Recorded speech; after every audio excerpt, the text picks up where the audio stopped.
कोल्हापुरात चप्पल तर वाळवा तालुक्यात बंदूक. शक्तिपीठ महामार्गाला शेतकऱ्यांचा क्रांतिकारी एल्गार. सरकारला दिला थेट इशारा. क्रांतिकारी वाळवा पेटणार. शक्तिपीठ महामार्गाला शेतकऱ्यांचा एल्गार. सरकारला दिला थेट इशारा. महाराष्ट्र सरकारचा महत्त्वाकांक्षी प्रकल्प असलेला शक्तिपीठ महामार्ग आता वादाच्या भोवऱ्यात सापडला आहे. नागपूर, गोवा, पवनार ते पत्रादेवी या महामार्गाला सांगलीच्या वाळवा तालुक्यातून शेतकऱ्यांनी तीव्र विरोध दर्शवला आहे. प्रसंगी रस्त्यावर उतरून आतपारची लढाई लढण्याचा इशारा दिला आहे.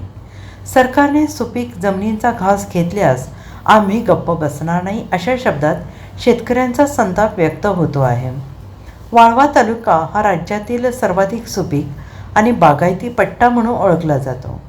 येथील शेतकऱ्यांनी गेल्या 5 दशकांच्या मेहनतीतून आणि सिंचनाच्या बळावर जमिनीला काळे सोने बनवले आहे.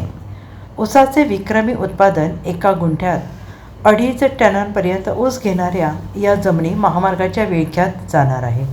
शेती ही केवळ उत्पन्नाचे साधन नाही, पूर्वजांच्या आठवणी आणि अस्मितेचा भाग असल्याची भावना स्थानिक तरुणांनी व्यक्त केली आहे. केवळ जमिनीचा प्रश्न नसून या महामार्गामुळे नैसर्गिक पर्यावरणाला मोठा धोका निर्माण होणार असल्याचा दावा करण्यात आला आहे. कृष्णा आणि वारणा नद्यांच्या खोऱ्यातून हा महामार्ग जाणार आहे. महामार्गाच्या उंच भरावामुळे पाण्याचा नैसर्गिक निचरा थांबेल. या भरावामुळे भविष्यात सांगली आणि कोल्हापूर जिल्ह्याला महाभयंकर महापुराचा सामना करावा लागू शकतो, अशी भीती तज्ज्ञ आणि शेतकऱ्यांनी व्यक्त केली आहे. कोल्हापूरच्या जनतेनं सरकारला कोल्हापुरी चप्पल दाखवून आपला विरोध नोंदवला आहे. मात्र वाळवा हा क्रांतिकारकांचा तालुका आहे. जर सरकारने आमच्या जमिनीवर डोळा ठेवला तर बापू बिरू वाटेगावकर यांच्या विचाराने बंदूक दाखवल्याशिवाय आम्ही राहणार नाही, असा इशारा स्थानिक तरुणांनी दिला आहे.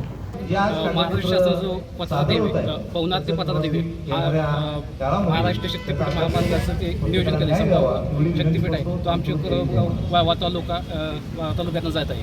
ह्या शक्तिपीठामुळे संपूर्ण वाळवा तालुक्याचं सदन जमीन, जी बागायत जमीन आहे, या ठिकाणी गुंठ्याला 2-2.5 टनाचा शेतकरी ॲव्हरेज पडतो. ती संपूर्ण बागायत शेती महामार्गासाठी जाते. शेतकऱ्याचं भलं मोठं नुकसान होणार आहे. यामुळे ह्या पाठीमागील 50 वर्षापूर्वीपासून आमचे वडील, आजोबा, पणजोबा यांनी शेती आतापर्यंत कसून सदन केलेले आहे.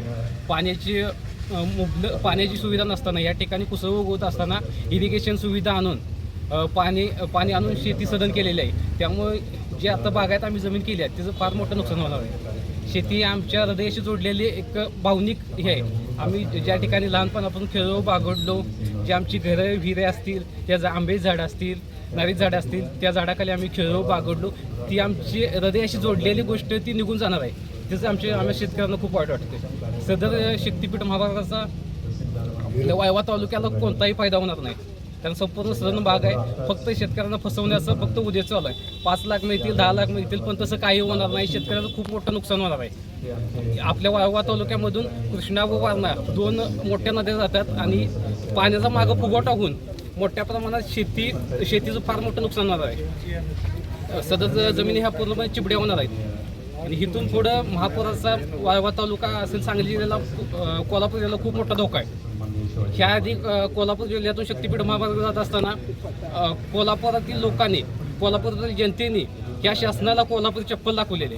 वाळवा तालुका हा क्रांतिकारकांचा तालुका आहे आणि इथून पुढे वाळवा तालुका बापूबिरांची बंधू दाखवल्याशिवाय सोडणार नाही शासनाला. माझी विनंती आहे, शासनाने त्वरित शक्तिपीठ महामार्गाचं संभाव्य नियोजन केलं आहे ते त्वरित रद्द करावं. Bureau report, SBN Marathi, Kolhapur.